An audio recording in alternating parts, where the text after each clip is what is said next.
This was actually my first rescue.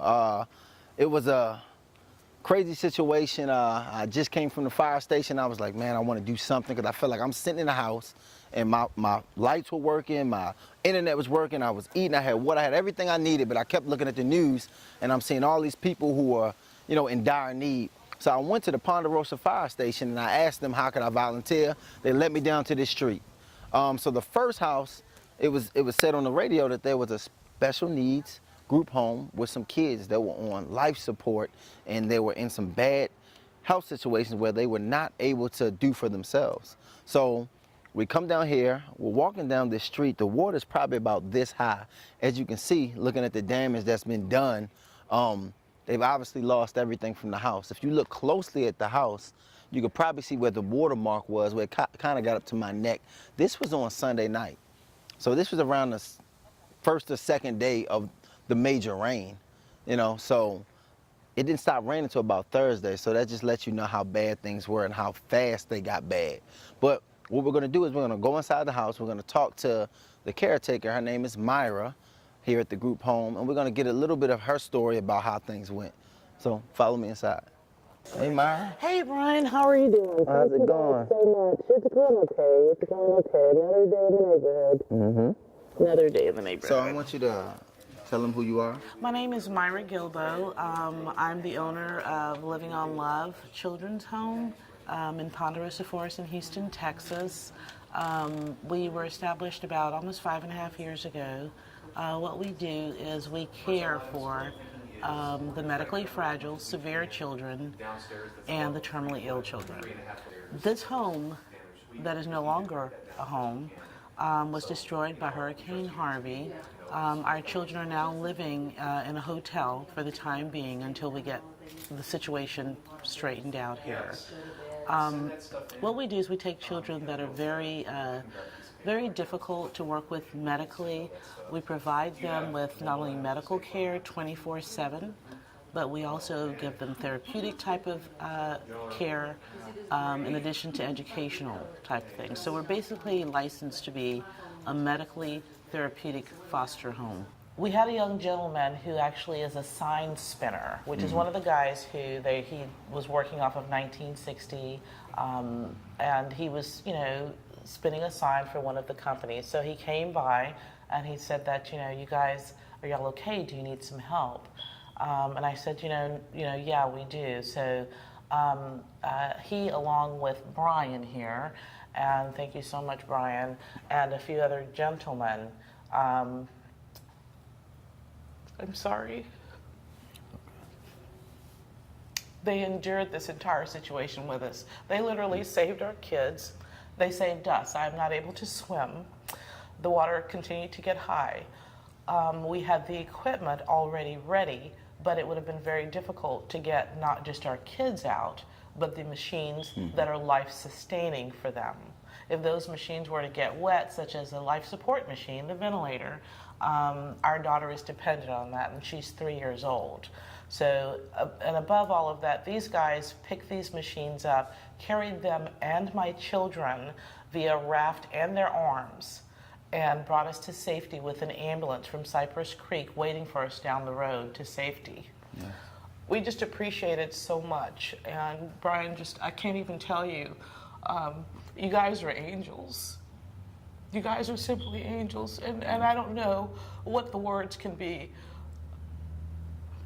what sort of words I can say to tell you how things could have been very different that day if it wasn't for you and your friends and just, you guys just came in and took over when I felt weak. It's okay.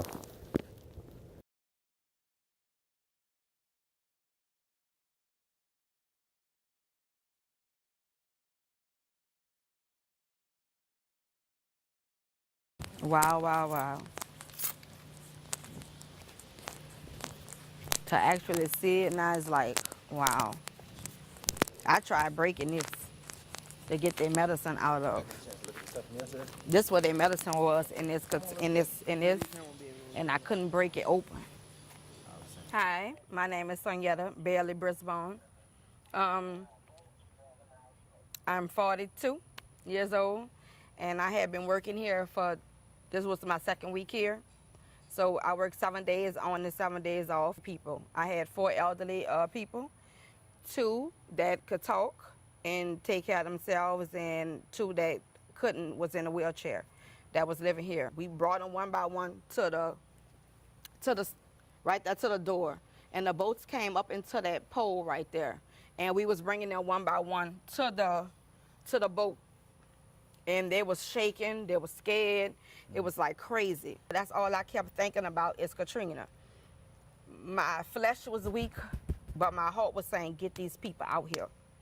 I looked at these people like they was my kids. I turned into mommy mode on these people.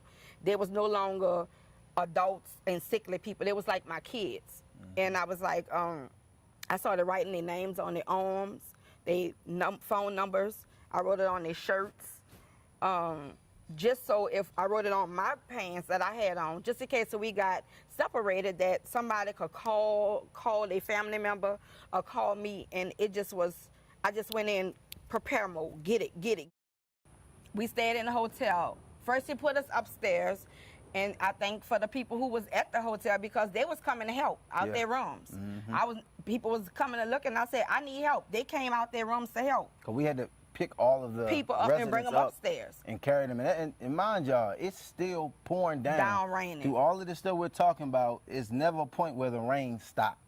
The rain was coming down. So we had to pick them up, take them into the rooms. Yeah. You know, it was a. We was hungry. We were hungry, thirsty. Brian left to go get me find us some food so I could feed them and get them, you know, give them their meds so they could. I had to change them, get in some clean clothes, give them baths. But then Brian came back. He couldn't find no food, but he brought us some fruit. He brought us some teas, some juice. They were so happy to get that. That was like a big steak meal to us. And I thank you for my mindset, because I could have left. Yeah. Anybody else would have said, oh, these people 90s, 70s, they live their life. Go, you got to get to where they at. You know, but I always say I want somebody to treat me the way I treat them, because I have to get to where their life at. Yeah. I won't be 99, 97s and 3s. I want to see that. I want to see my children and grandchildren. And I thank God that he gave me another time. He brought me through Katrina. He brought me through this. Thank you. And I definitely appreciate what you did, because I think this was good for America in lieu of all the stuff that's been going on in the country with Charlottesville, the racism, all the hate. There was love. It was love, and everybody out there. Everywhere. It was everywhere. black, white, Hispanic, everybody. Rich, poor. Everybody went Everybody's through it. out there. It ain't nobody who say, oh, the poor went through. No, everybody went through it. Everybody. Because you came and helped. You could have been at home just chilling, but you came and helped to do a job, because God, you saw it. You know, your heart. You felt your heart, like you said.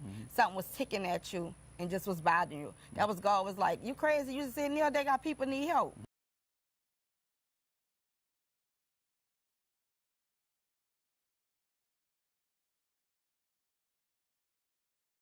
Just tell me, like, what happened as far as with the storm and everything. When did you realize that it was getting pretty bad? Oh, I feel pretty bad when I start, my neighbor started water coming to close to his door. So, go to his door, and then I feel my mom and my wife still scared because they go outside all the time. So that's why time I call for help. I call 211, and I call Coast Guard, and 911 too. Were you able to get through when you called? 'Cause I know when I tried to call, so many people were calling that the line was busy that I couldn't even get through. Were you able to get through when you called? It's hard. I had to try many times because the line was busy many. It was a lot of places. So, you know, I don't want to point the narrative that the firemen and the 911 was not trying to help, but it was so much. When a friend of mine called me to come over to Cypress Station to try to start helping people, when I got here, it was 3 air mattresses that people were being rescued on. But by the time we were able to come over to Hamir, we had about 4 or 5 boats. But that just shows you how, and this is after people had already been out this way for hours trying to rescue people before sufficient help with boats was actually able to come.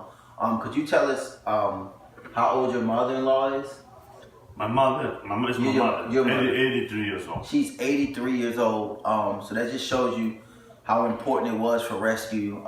You have a whole family, and the water was over the two kids' head when we left out the house. When we walked through the neighborhood to get to the boat through the water, how high was the water on you? Oh, up here. Yeah. So the water Up was here. So the kids can go in the water. And you and your friends take care for the children's up right here. Yeah. And another two guys coming with the little floater. floaters. Yes. That's right, with the little floaters. His mom. And take care of my mom, put it in my mom the floaters. But I tell him many times, thank you for the help. Yeah. How do you feel about the experience? Was it frightening? Was it scary or? No, very scary. I told my husband, you know, I put him call because the water was coming just a little bit for our house, and he called, but the people answered one time and said, okay, if your apartment is two floors, go to the second floor. Okay. And then we are ready for that because we didn't go outside because the water was right here, and then the power gone, no electricity, and then you come and close the door and say, let's go, and we thinking like how, because we don't know you, and you told us let's go because the water, and then we go upstairs. Yeah, you told us it's coming really bad, and then we go upstairs and you wait maybe for 1 minute or 2 minutes. I don't remember because it was the day, and then you rescue us. Well, and I know on Cypress Station, on the actual street, the water was a lot higher than it was in this neighborhood. It was about up to our chest in this actual neighborhood, but out there on the street where the water was flowing from, it was over our head. Because remember when we got on the boats, those boats can't float in just small water. And the back jar is my cup. I park in the back. Yeah. The water is going, almost the door. Yeah. Yes.